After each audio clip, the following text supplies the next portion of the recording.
between the external oblique and the transversus abdominis.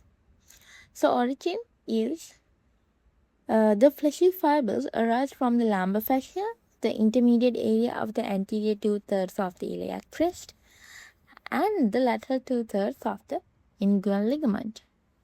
Insertion: the fibers running from the lumbar fascia insert into the lower border of the costal margin.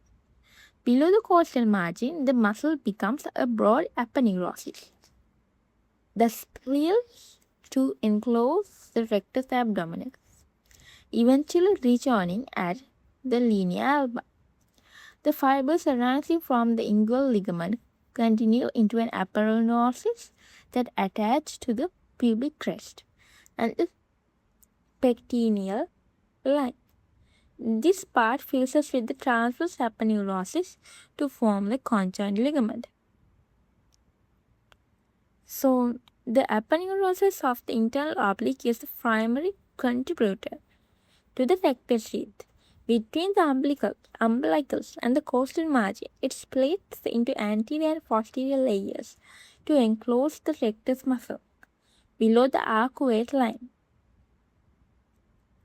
Arcuate line is the halfway between umbilicus and pubic symphysis. The entire aponeurosis passes in front of the rectus muscle. The inguinal canal.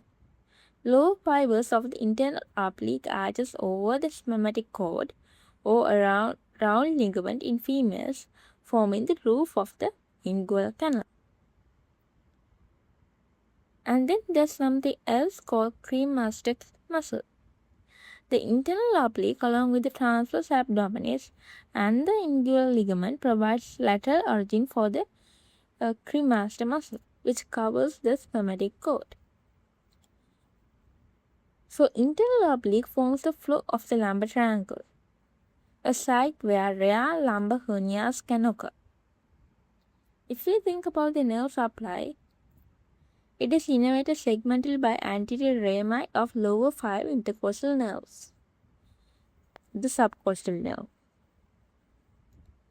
and the iliohypogastric and ilioinguinal nerves, LVA. The LVA nerves are particularly important for supplying the fibers that form the conjoint ligament and maintain the integrity of the inguinal canal.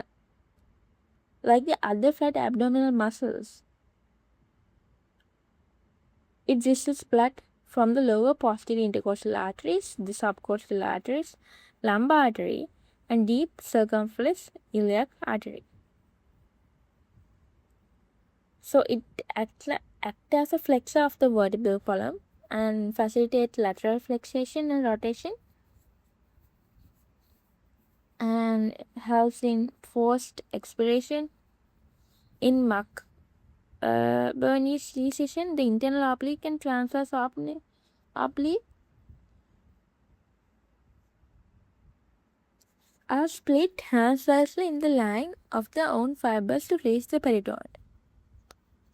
During such procedures, care should be taken not to damage iliohypogastric or ilioinguinal nerves, which lie between these two layers.